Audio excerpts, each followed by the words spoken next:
واتساپ، خوش اومد به ویدیو جدید از چنل فنمیتو. من المیتو هستم و من فانتوم هستم و امروز اومدیم درباره راه‌های شارت گرفتن در بازی اف سی موبایل براتون صحبت کنیم.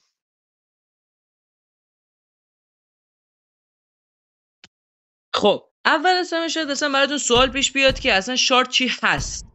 باید بهتون بگم که شارت یه چیزی داخل بازی اف سی موبایل که شما باهاش میتونید بازیکن‌هایی رو از طریق بخشی به نام گالری دریافت کنید. حالا این گالری کجا وجود داره؟ داخل ایونت های مختلفی که داخل بازی میاد. مثلا الان ایونتی که ما الان داخلش هستیم ایونت انیورساریه که اولین ایونت FC26ه. وقتی روی این ایونت کلیک کنیم و اون بالا داخل نوارها وارد بخش گالری بشیم، یه سری بازیکن‌هایی رو اینجا می‌بینیم که هر کدومش یه سری قیمتی برای خودشون دارن. به واحد پول این قیمت‌ها شارد گفته میشه که ما میتونیم با استفاده از این شاردها این بازیکن‌ها رو وارد ترکیب خودمون کنیم و ازشون استفاده کنیم. و ما الان قراره بهتون راههایی رو بگیم که بتونید این شاردها رو به دست بیارین و این بازیکن‌ها وارد ترکیبتون کنیم.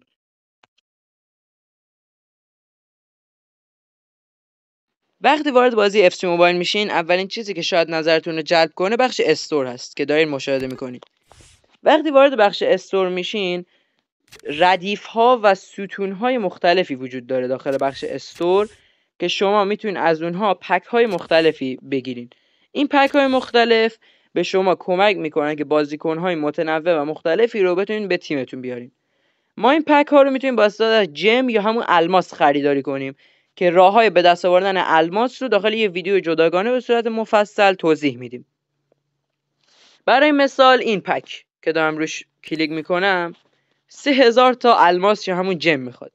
وقتی ما 3000 تا جم رو بدیم، یه بازیکن بین اوورال 107 تا 113 از این پک به ما میده بازی و ما اون بازیکن رو یا میتونیم به صورت مستقیم بیایم و داخل تیممون بذاریم و یا میتونیم بریم داخل بخش اکسچنج و داخل بخش اکسچنج این بخشی که نوشته سکند انیورساری روش کلیک کنیم و بازیکنی که به همون داد رو اینجا اگه وارد کنیم، اینجایی که دارم نشون میدم، اگه وارد کنیم به همون یه مقدار شاردی میده که با شاردم همونطور که توضیح دادم میتونیم بریم داخل بخش گالری و بازیکن‌های مختلفی رو بخریم.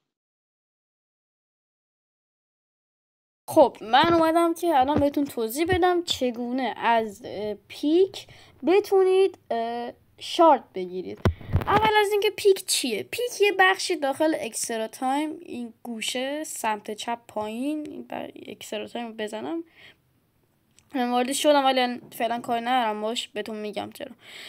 اول از اینکه خب پیک یه بخشی که شما میتونید برید داخل اکسترا تایم و مثل اف سی داخل کنسول میتونیم بین چند تا بازیکن یک بازیکن یا حالا شارت هر آیتمی که اونجا بده رو میتونید انتخاب کنید.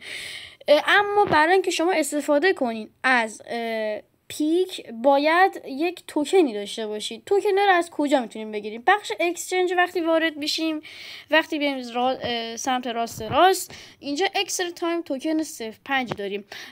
یه نکته که باید بهش توجه کنیم اینه که چون ما داخل بازی هر چند ایونت یک بار یه افزایش اوورال داریم، هر افزایش اوورال مساوی است با رفرش شدن توکنای اکسترا تایم. یعنی چی؟ یعنی اینکه مثلا الان مثلا توکن 05 ما وقتی بازیکن‌ها آپگرید نشده بودن و 111 بودن، الان بازیکن‌ها مکس اوورالشون 113 111 بودن، توکن 04 داشتیم و همینطوری پله پله پایین‌تر رفتیم.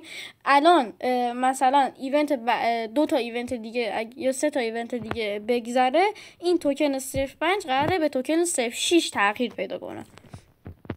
برای مثال الان من چند تا بازیکن مثلا فنباستن توتسو که از ایونت های گذشته داشتم با فیلیپلامو نمیدونم، مثلا این بازیکن کوکه که از همین چیز در آوردیمش، اسمش چیه، بالوندور در آوردیمش، ایونت بالوندور یه ایونت فرعیه. و رامیرز مایکونو یک کدومشون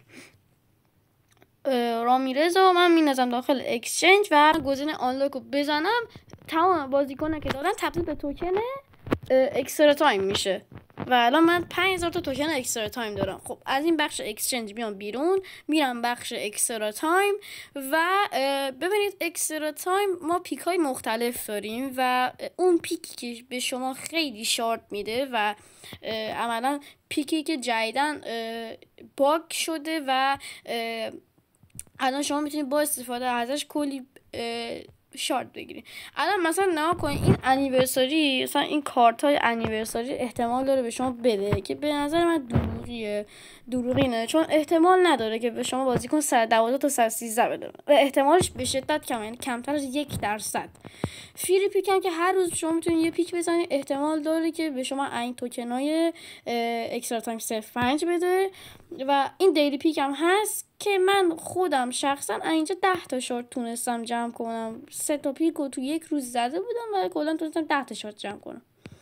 ولیو پیک هم که اصلا به درد نمیخوره، چون 25 اف سی پوینت میخواد و اف سی پوینت هم خرج کردنش به نظر من کار خوبی نیست برای پیکا، چون من خودم زده بودم خیلی بازیکنای بدی داد یا اصلا چیزام نداد، شاردم نداد. بهترین پیکی که شما میتونید استفاده کنید همین پیک 1/4 که اینجا اسمش نوشته شارت پیک. استار پیک رو نزنید چون به نظر من الکی پولتون رو دارین هدر میدید، ولی شارت پیک بهترین پیکی که شما میتونید بزنید. در طول روز اینجا نگاه کنید 3 بار میتونین بزنین و قیمتش هم 5000 تا توکنه. من الان برای مثال یه بار میزنم،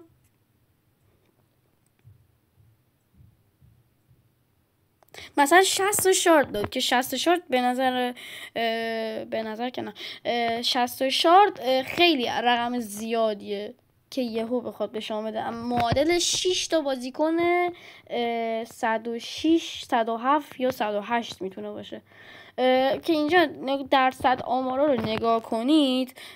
وقتی ببینید نگاه کنید نوشته شارد 100 تا شارد و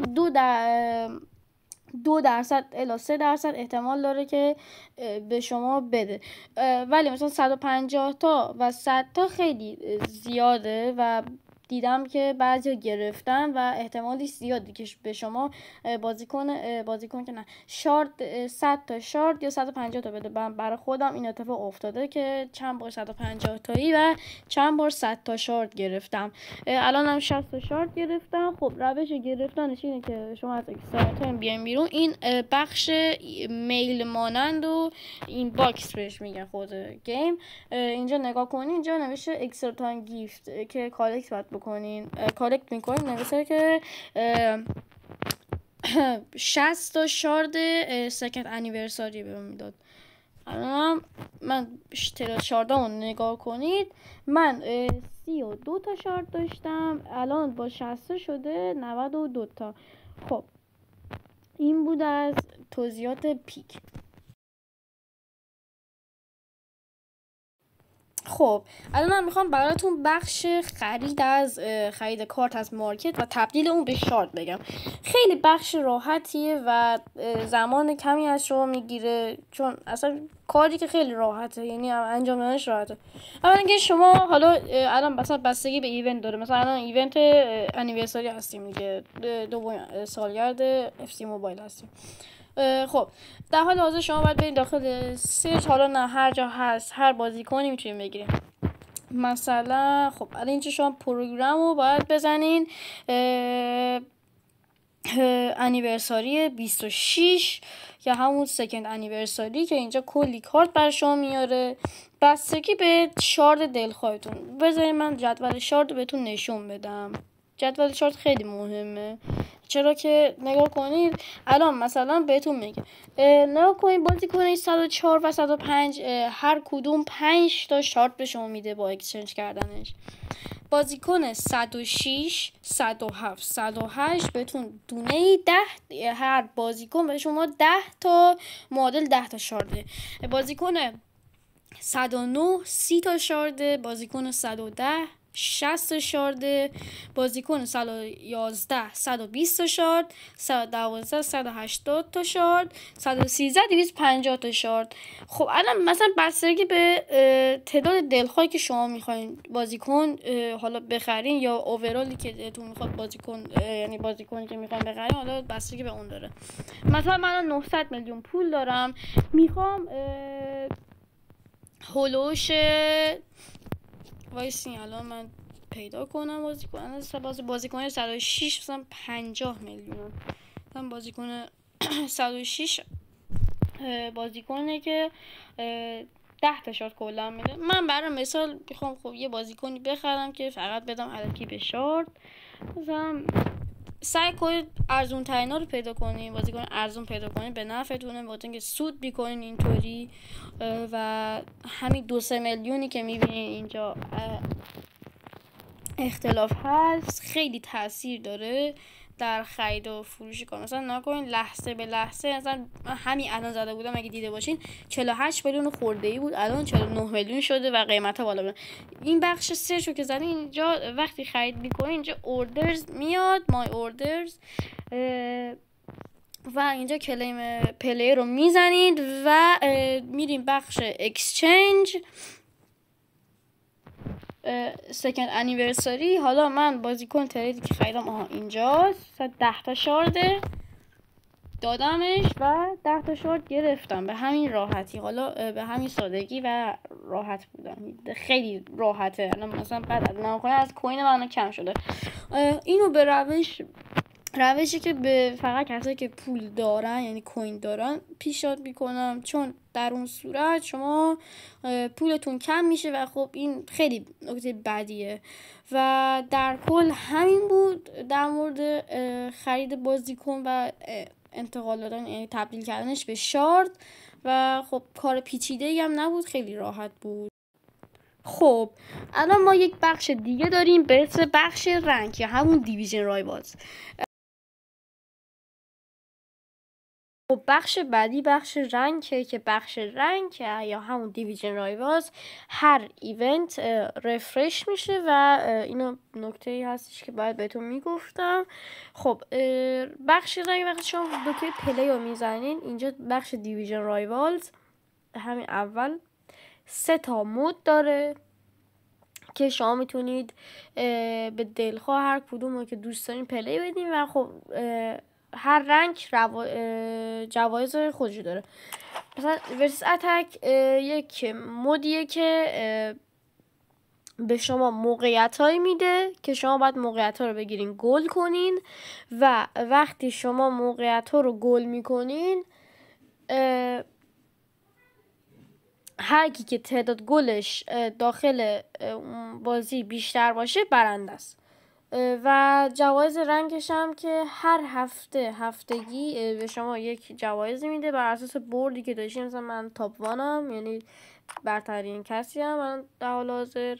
خب و بخشی که ما باش کار داریم بخش جوایز رنگ خود ورسس اتک هستش. آماتور 3 هیچی بهتون نمیده، 2 هم هیچی بهتون نمیده. آماتور 1 بازیکن 106 بهتون میده. سمی پرو 3 2 1 سمی پرو 1 به شما یه اون بازیکن 106 میده. پرو وی پرو آی وی 3 2 1 پرو 1 به شما یه اون بازیکن 107 بهتون میده. ورد کلاس وی آی وی 3 2 و 1 ورد کلاس 1 به شما یه بازیکن 107 میده. بازیکن 106 و 107 هر کدومشون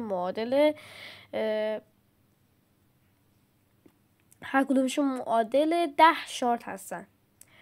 لژندری وی یه بازیکن 104 تا 113 ترید میده.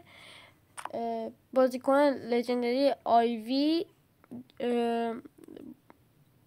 یه بازیکن 104 تا 113 ترید میده به رنک وی. رنک 3 یک بازیکن 105 تا 113 ترید میده.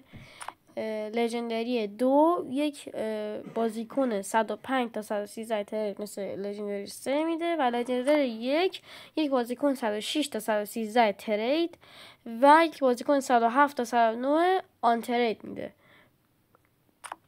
FC چمپیون هم که بالاترین رنگ بازی هستش، البته حالا بخشای متنوعی داره، 10 ستاره های متنوع، شما تعداد ستاره که میگیرید رنگتون یکم بالاتر میره، ولی FC چمپیون یک بازیکن 106 تا 113 ترید میده و یک بازیکن 108 تا 113 آن ترید میده.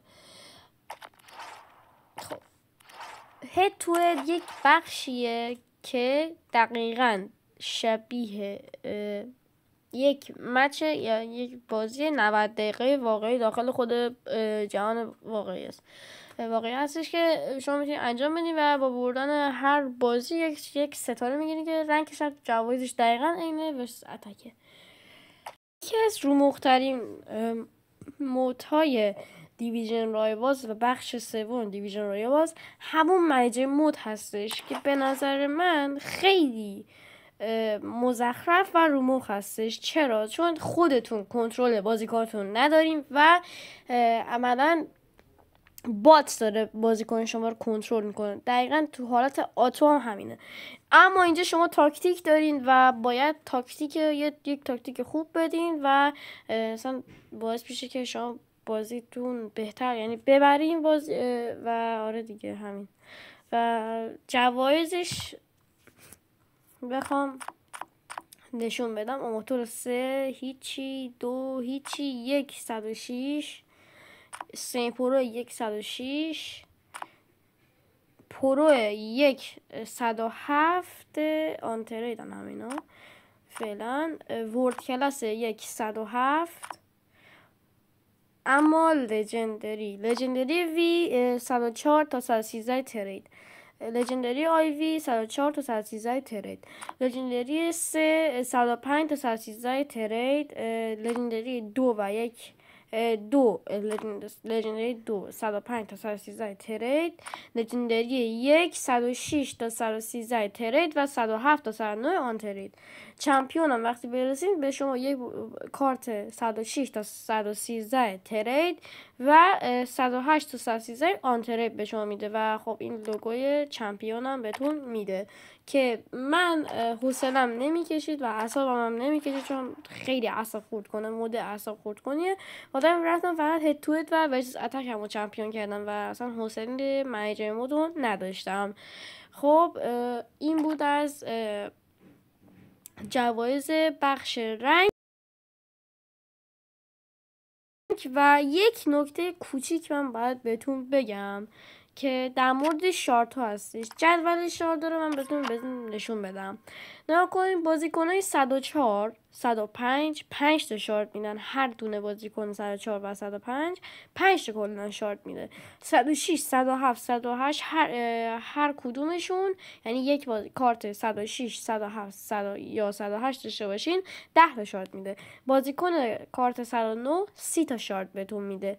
110 60 تا، 111 120 تا، 112 180 تا و 113 250 تا.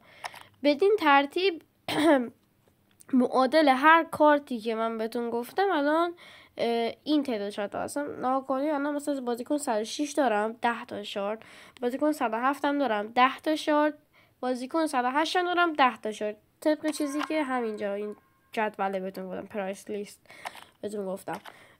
و همین بود تا ویدیوی بعد. فعلا